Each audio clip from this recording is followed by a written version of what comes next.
우려가 현실이 됐습니다. 예상치 못했던 전 세계적인 전기차 수요 부진 속에 배터리 업체 SK온이 또다시 대규모 적자를 기록했습니다. 이 전기차 수요 부진이 길어질 것이란 전망 속에 비용을 줄이고 투자 속도도 조절하기로 했습니다. 산업부 강미선 기자 나왔습니다. 강 기자, 먼저 SK온의 모회사 SK이노베이션 좀 실적부터 살펴보죠. 이 모회사 실적은 예상보다 훨씬 좋았습니다. 네, SK이노베이션의 올해 1분기 영업이익을 보시면요. 6,247억 원으로 집계가 됐습니다. 지난해 같은 기간과 비교해 67% 늘었고 시장 예측치의 1.5배 가까이 늘어난 셈인데요. 사업 부문별로 보시면요. 석유 사업에서 영업이익이 5,911억 원, 화학에서 1,245억 원으로 실적 호조를 이끌었습니다. 최근 중동 불안으로 유가가 크게 오르면서 정제 마진이 좋아졌기 때문에 라고 회사 측은 설명을 했는데요. 반면에 배터리 사업 부분이 SK온은 3,315억 원의 영업 손실을 보였는데 직전 분기 지난해 4분기 186억 원까지 줄었던 적자가 다시 크게 늘었습니다. 분리막 등 배터리 소재 사업도 영업 손실이 644억 원으로 적자를 면하지 못했습니다. 네, 그런데 이제 같은 배터리 업체인 LG 에너지 솔루션의 경우에는 미국의 세액공제 혜택 덕분에 흑자를 냈다고 하던데 네. SK온은 세액공제 혜택을 받고도 적자를 낸 겁니다. 네, 맞습니다. SK온은 적자 폭을 좀 줄이기 위해서 1년 가까이 노력을 했는데요. 한 개 분기 만에 다시 3천억 원대의 적자를 낸 겁니다. 이는 미국 정부의 세액공제를 포함한 수치인데요. SK온은 고객사들의 재고 조정에 따른 가동률 저하와 미국 첨단 제조 세액공제의 축소 등에 영향을 미쳤다고 설명을 했습니다. SK온이 받은 세액공제를 규모를 보시면요.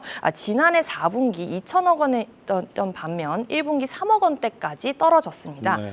전기차 생산이 크게 줄었고 그 결과 미국 현지의 배터리 생산량이 줄었기 때문입니다. SK온은 2021년 10월 물적 분할 이후 단 한 번도 흑자를 내지 못하고 있습니다. 올해 흑자 전환을 하겠다고 목표로 삼고 있는데 연내 분기 기준 흑자 정도는 가능할 겁니까?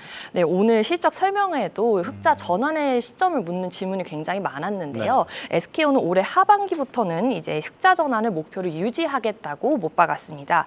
근거로는 하반기부터 미국 포드사 등 고객사와 이제 신차 라인업이 출시가 되고 북미 아이오닉 5, 폴스타 판매 증가에 따른 세액 공제액이 증가가 기대되기 때문입니다. 또 올해 헝가리 이반차에 위치한 3공장과 중국 옌청 공장이 새로 가동에 들어갑니다. 특히 SK온의 약점이었던 수율이 상당히 좋아졌는데 올 1분기를 기점으로 전체 공장 수율이 90% 초중반을 기록했다고 밝혔습니다. 즉 1분기 고객사의 재고 조정으로 가동률이 줄고 판가가 떨어진 점은 뼈아프지만요. 하반기부터 배터리 수요 확대가 예상되고 특히 수율 문제가 해결되면서 상당한 자신감을 보였습니다.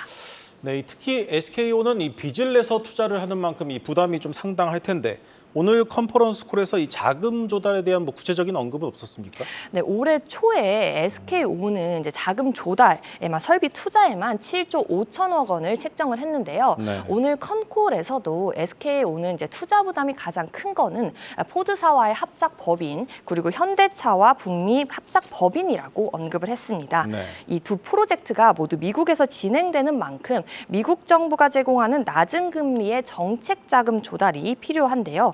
이와 관련해서 SK온 측은 미국 에너지부와의 정책 자금 조달을 위해 최종 협상 중이라며 정책 자금을 받으면 포드사와 프로젝트 자금 대부분을 대응할 수 있을 것이라고 설명을 했습니다. 네. 이어 현대차 등 북미 합작법인의 경우 이제 파트너사들의 대여금과 그리고 이외 다양한 외부 파이낸싱을 통해서 철저하게 좀 검토를 하고 있다라고 덧붙였습니다. 네, 잘 들었습니다. 산업부 강미선 기자였습니다.